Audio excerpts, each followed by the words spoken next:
कहानी की शुरुआत होती है एक सुनसान नदी से, जहां एक छोटी सी बोट धीरे धीरे पानी पर बह रही है। बोट में है एंडी, उसकी वाइफ और उनकी छोटी बच्ची। सफर बिल्कुल शांत दिखता है, लेकिन यह दुनिया अब पहले जैसी नहीं रही।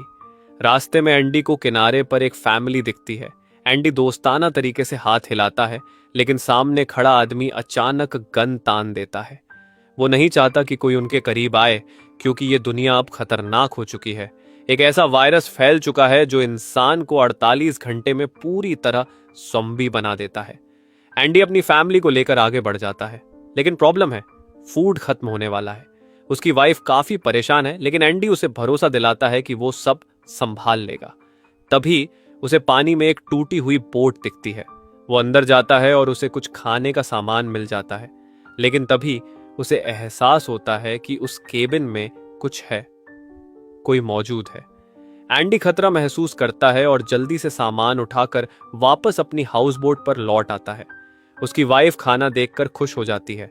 एंडी कहता है कि अब हमारे पास 2 से 3 महीनों का खाने का सामान है, लेकिन उसके वाइफ के मन की लालच पड़ जाती है। वो चुपके से उसी टूटी बोट में और सामान लेने चली जाती है, और जैसे ही वो बाहर निकलती है, कोई चीज उसे अंदर खींच लेती है।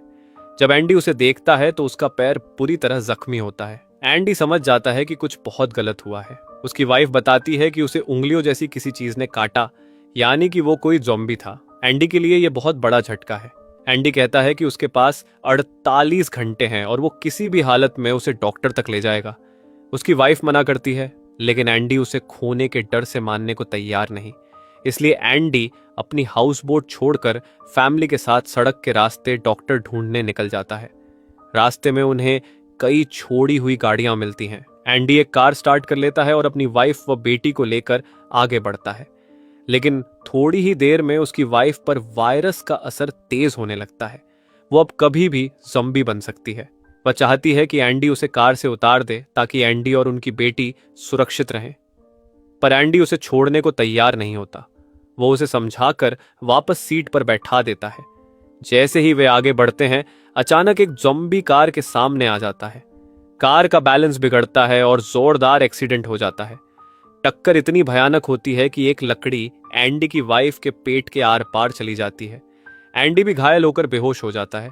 जब होश आता है तो वो देखता है कि उसकी वाइफ के शरीर में पूरा इन्फेक्शन फैल चुका है। वो अब पूरी तरह ज़ॉम्बी बन चुकी है। लेकिन आखिरी होश में उसने कार के दरवाजे पर लिखा होता है, सेव हर, यानी अपनी बेटी को बचाना। एंडी अपनी बच्ची को उठाने के लिए पीछे हाथ बढ़ाता है, तभी उसकी वाइफ, अब ज़ॉम्बी, उसका हाथ काट लेती है। एंडी किसी तरह अपनी बेटी को बाहर निकालकर दूर ले जाता है। अपनी वाइफ को खो देने का दर्द और अपने हाथ में लगा इन्फेक्शन। उसके पास सिर्फ 48 घंटे बचे हैं। उसे नहीं पता कि इसके बाद उसकी बेटी का ध्यान कौन रखेगा। एंडी 48 घंटे का अलार्म सेट करता है। तभी उसे वही आदमी दिखाई देता है जो उनकी कार के सामने आया था। एंडी उसके पास जाता है और पाता है कि वो आदमी पूरी तरह इन्फेक्टेड है। तभी एक लड़की वहां पहुंचती है, जिसका नाम है थूमी। वो बताती है कि ये इन्फेक्टेड आदमी उसका पिता है। थूमी ने उसके मुंह को कपड़े से बांध रखा है, ताकि वह किसी को काट न सके। फिर वो अपने हाथ को हल्का सा काटती है, खून पेड़ पर लगा देती है, और उसका इन्फेक्टेड पिता उस खून की तरफ खींचकर पेड़ को चाटने लगता है। यानी थूमी इसी तरह अपने पिता को दिशा देती है और उसे काबू में रखती है।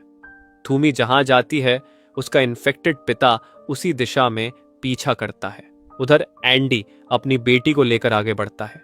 चलते चलते एक स्ट्रीट लाइट चलती है, जिससे उसे एहसास होता है कि पास में कोई मौजूद है। वो एक पुराना स्कूल होता है। एंडी अंदर जाता है और वहां एक लेडी मिलती है, जो उसके जख्मों पर मरहम लगाती है और कहती है कि वो रात भर स्कूल में रुक सकता है। रात को एंडी बाहर देखता है कि कुछ आदिवासी लोग आग जलाकर इकट्ठा हुए हैं। उनमें एक औरत थूमी थूमी पुकार रही होती है। वो वही औरत है, थूमी की माँ, जो अपनी बेटी को ढूंढ रही है। उधर थूमी को दिखाया जाता है कि उसने अपने इन्फेक्टेड पिता को जमीन में गाड़ कर छुपा रखा है, ताकि कोई उसे देख न ले, क्योंकि आदिवासी लोग हर इन्फेक्टेड इंसान को तुरंत मार देते हैं। थूमी अपने पिता से बेहद प्यार करती है और उसे जिस हालत में वो है, उसी हालत में बचाना चाहती है। अगली सुबह एंडी निकलने की तैयारी करता है। वो ज्यादा देर रुक नहीं सकता क्योंकि वह खुद इन्फेक्टेड है और जल्द उसकी हालत बिगड़ जाएगी। वो अपनी बेटी को इस लेडी के पास भी नहीं छोड़ सकता क्योंकि लेडी की सेहत बहुत खराब है। जाते वक्त लेडी एंडी को एक फोटो दिखाती है, थूमी और उसके पिता की। वो कहती है कि थूमी अपने पिता से बहुत प्यार करती है। अगर एंडी सच में अपनी बेटी को एक दूसरा मौका देना चाहता है तो उसे चाहिए कि वह थूमी को ढूंढकर अपनी बेटी को उसके हवाले कर दे। एंडी स्कूल से निकल पड़ता है। आगे उसे एक गाड़ी दिखाई देती है, लेकिन जैसे ही वो दरवाजा खोलने वाला होता है अचानक गोलियों की आवाज आती है। वो देखता है कि सामने एक आदमी जमीन पर गिरा हुआ है। असल में वो गोलियां एंडी पर नहीं बल्कि उसके पीछे आ रहे एक ज़ॉम्बी पर चला रहा था। वो आदमी एंडी से कहता है कि गोली की आवाज से बहुत जल्दी और इन्फेक्टेड यहां आ जाएंगे, उसे फौरन यहां से निकालो। वो एक बड़े सिलेंडर के नीचे दबा होता है।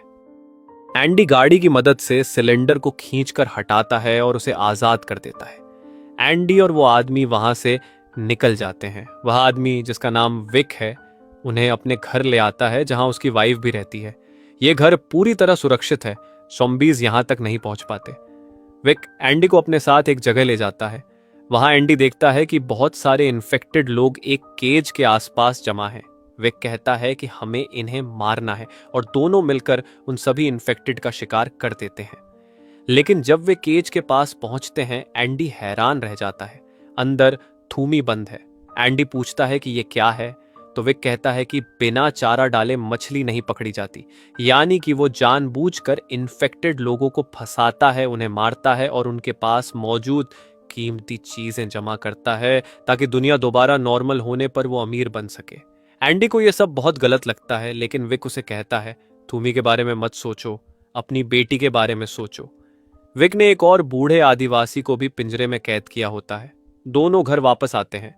रात को एंडी अपनी बेटी को पालने में सुलाकर बाहर जाता है। वो अपनी जान देने की सोच रहा होता है क्योंकि वो इन्फेक्टेड है। तभी विक की वाइफ उसे रोकने आ जाती है। वो कहती है कि एंडी की बेटी यहाँ सुरक्षित नहीं है। वो बताती है कि विक उसका असली हस्बैंड नहीं, विक ने उसके असली पति को मार दिया था। वो एंडी को कहती है कि अगर वो अपनी बेटी को बचाना चाहता है तो उसे यहाँ से ले जाए। एंडी बताता है कि उसके पास 20 घंटे बचे हैं। वो कहता है कि रास्ते में उसे नदी किनारे एक फैमिली दिखी थी, वो उन्हें वहां छोड़ सकता है। लेकिन तभी विक पहुंच जाता है और एंडी को उसी केज में बंद कर देता है जिसमें उसने थूमी को रखा था। शुरू में थूमी एंडी से डरती है, लेकिन एंडी उससे कहता है कि उसे डरने की जरूरत नहीं, वो उसे नुकसान नहीं पहुंचाएगा। अब दोनों को किसी भी तरह यहां से निकलना है। एंडी एक चेन से मांस का टुकड़ा बांधता है और चेन का दूसरा सिरा केज के दरवाजे पर लपेट देता है। फिर वो मांस का टुकड़ा दूर फेंक देता है। सारे इन्फेक्टेड उस टुकड़े पर टूट पड़ते हैं। चेन खिंचती है और केज का दरवाजा खुल जाता है। एंडी और थूमी भागते हुए विक के घर पहुंचते हैं। एंडी अपनी बेटी और विक की वाइफ लोरेन को लेकर बाहर निकलता है। तभी विक की आंख खुल जाती है। वो एंडी को गोली मारने ही वाला होता है कि लोरेन बीच में आ जाती है। गोली उसे लगती है और उसकी मौत हो जाती है। एंडी अपनी बेटी और थूमी के साथ वहां से भाग निकलता है। विक उनका पीछा करता है, लेकिन तीनों एक जगह छुप जाते हैं और विक मायूस होकर वापस लौट जाता है। अगली सुबह थूमी उस पेड़ के पास पहुंचती है जहां उसने अपने पिता को छुपाया था। वो देखती है कि उसका पिता लकड़ियों में फंसे हुए मर चुके हैं। अपने पिता की मौत देखकर थूमी टूट जाती है। एंडी उसे समझाने की कोशिश करता है कि उसके पिता पहले ही मर चुके थे, वो सिर्फ इन्फेक्शन की वजह से चल रहे थे, लेकिन थूमी उसकी कोई बात नहीं सुनती। एंडी चाहता है कि थूमी उसके साथ नदी किनारे चले जहां उसने वो फैमिली देखी थी, लेकिन थूमी मना कर देती है। एंडी अपनी बेटी को लेकर अकेला ही निकल जाता है। घड़ी देखने पर एंडी को पता चलता है कि उसके पास सिर्फ 9 घंटे बचे हैं। उसे 9 घंटों में रिवर बैंक तक पहुंचना है, लेकिन अचानक उसे दौरा पड़ता है। वो बेहोश हो जाता है। जब होश आता है तो उसकी बेटी गायब होती है। असल में थूमी ने उसे उठा लिया था। अब थूमी खुद एंडी की बेटी को सुरक्षित रखना चाहती है, इसलिए वो दोनों को लेकर सफर पर निकल पड़ती है। थूमी जंगल के सभी रास्तों को जानती है, इसलिए वो एंडी को बहुत जल्दी नदी किनारे पहुंचा देती है। एंडी उस जगह पहुंचता है जहां उसने पहले फैमिली देखी थी, लेकिन अब उनका लीडर ज़ॉम्बी के काटने से इन्फेक्टेड होने वाला होता है। वो एंडी को गन दिखाता है, कहता है इसमें 6 गोलियां हैं, 4 मेरी फैमिली के लिए। तुम चाहो तो बाकी 2 से खुद को और अपने बच्चे को खत्म कर सकते हो। एंडी उसे ऐसा करने से रोकता है। वो कहता है, मैं अपनी फैमिली को ऐसी जगह नहीं छोड़ सकता जहां कोई सुरक्षित नहीं है। एंडी अपनी बेटी को लेकर आगे बढ़ जाता है। तभी पीछे से 3 गोलियों की आवाज आती है। वो आदमी अपनी फैमिली को मार देता है और फिर खुद को भी। एंडी उस गन को उठा लेता है। अब उसमें 2 गोलियां बची हैं। उसे समझ नहीं आता कि आगे क्या करना है। उधर थूमी उस फैमिली के टेंट के अंदर होती है जहां पूरी फैमिली ने खुद को मार लिया था। जब थूमी एंडी का बैग देखती है तो अंदर से उसे वही फोटो मिलती है, वही फोटो जो उस बीमार औरत ने एंडी को सबसे पहली बार दी थी। इस फोटो में थूमी, उसके पिता और उसकी फैमिली होती है। फोटो देखते ही थूमी का भरोसा एंडी पर पहले से भी ज्यादा मजबूत हो जाता है। वो एंडी के पास आती है और कहती है, मैं अपने लोगों के पास वापस जाना चाहती हूँ, क्या तुम मेरे साथ चलोगे? एंडी हाँ कह देता है। थूमी उसे दूर उठते हुए धुएं की ओर इशारा करके बताती है, मेरे लोग वहीं हैं। तीनों, एंडी, उसकी बेटी और थूमी, रेलवे ट्रैक वाले सुरंग से होते हुए आगे बढ़ने लगते हैं। चलते चलते उन्हें सामने विक दिखाई देता है।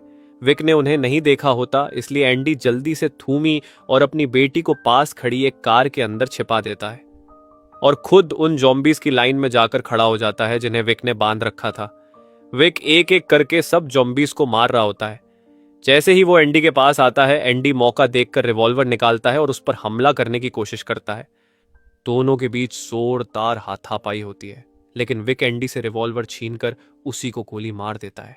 इसके बाद वो कार के पास पहुंचता है जहां थूमी और एंडी की बेटी छिपी होती है। विक थूमी को कार से घसीटकर बाहर फेंक देता है। वो ट्रक पर गिरकर बेहोश हो जाती है क्योंकि उसके सिर से लगातार खून बह रहा होता है। फिर वो एंडी की बेटी को गोद में उठाकर एक तरफ जाकर बैठ जाता है। एंडी किसी तरह उठकर उसके पास पहुंचता है और कहता है, मेरी बेटी मुझे वापस दे दो। विक गुस्से में चिल्लाता है, तुमने मेरी लॉरेन को मुझसे छीना था, अब मैं तुम्हारी बेटी को तुमसे छीनूंगा। एंडी जवाब देता है, लॉरेन कभी तुम्हारी थी ही नहीं। ये बात सुनकर विक एक पल के लिए रुक जाता है। उसे एहसास होता है कि एंडी सही बोल रहा है। अंदर ही अंदर वह गिल्ट में था और आखिरकार वो एंडी की बेटी उसे वापस दे देता है। अब थूमी, एंडी और उसकी बेटी फिर से आगे बढ़ते हैं, लेकिन थूमी चल नहीं पा रही होती। उसके सिर का घाव गहरा है और बहुत खून बह रहा है। एंडी उसे संभालते हुए कहता है, अगर तुम बेहोश हो गई तो हम अपनी मंजिल तक कभी नहीं पहुंच पाएंगे। वो उसे हिम्मत देता है और वे धीरे धीरे रास्ते पर आगे बढ़ते हैं। एक जगह एंडी फिर से बेकाबू होकर दौड़ने लगता है, लेकिन बेटी की आवाज सुनकर वो खुद को संभाल लेता है। अब उसकी हालत बहुत खराब हो चुकी है और वो ज्यादा दूर तक नहीं चल पाता। एंडी घुटनों के बल गिर जाता है। वह थूमी से धीमी आवाज में कहता है, तुम वादा करो, मेरी बेटी का हमेशा ख्याल रखोगी। थूमी उसकी आंखों में देखकर कहती है, मैं वादा करती हूं। एंडी समझ चुका है कि उसका आखिरी समय आ गया है। वह अपनी बेटी को प्यार से माथे पर चूमता है और थूमी से वह बॉक्स मांगता है जिसमें हाथों को बांधने वाला फंदा रखा होता है। इसी के साथ दूसरी तरफ दिखाया जाता है कि जहां धुआं उठ रहा था, वहां थूमी की मां और उसका कबीला ज़ॉम्बीज़ को मारकर जला रहा है। उसी वजह से वहां इतना धुआं था और तभी धुएं को चीरते हुए एंडी बाहर आता है। उसकी पीठ पर उसकी बेटी और थूमी दोनों लटके हुए होते हैं। एंडी अब पूरी तरह ज़ॉम्बी बन चुका है, लेकिन फिर भी अपने परिवार को बचाने के लिए चल रहा है। दरअसल एंडी ने थूमी को एक लकड़ी का टुकड़ा दिया था जिस पर मांस बंधा था। वो जानता था कि ज़ॉम्बी मांस की ओर खींचते हैं, इसलिए थूमी जिस दिशा में मांस को घुमाती, एंडी उसी दिशा में आगे बढ़ता चला जाता है। इस तरह तीनों आखिरकार कबीले की सुरक्षित जगह तक पहुंच जाते हैं। थूमी एंडी का हाथ पकड़े होती है, भले ही अब वो पूरी तरह ज़ॉम्बी बन चुका है। कबीले वालों को एंडी को मारना ही होगा। एंडी ने पहले ही अपने मुंह में लकड़ी ठूंस ली थी ताकि वह चाहकर भी किसी को काट न सके। कबीले वाले उसे भाले से मार देते हैं, पर पूरी इज्जत और सम्मान के साथ। थूमी और उसकी मां एंडी की बेटी को अपने साथ रख लेते हैं, उसे अपना परिवार मानकर। एंडी ने अपनी बेटी के पेट पर उस हॉली चौक से थैंक यू लिखा होता है जो उन्हीं के कबीले की पवित्र राख थी। अंत में दिखाया जाता है कि एंडी की बेटी को वे लोग कबीले में शामिल कर लेते हैं और एंडी का अंतिम संस्कार भी थूमी के पिता की तरह सम्मान के साथ करते हैं। इसी के साथ इस भावुक कहानी का अंत हो जाता है।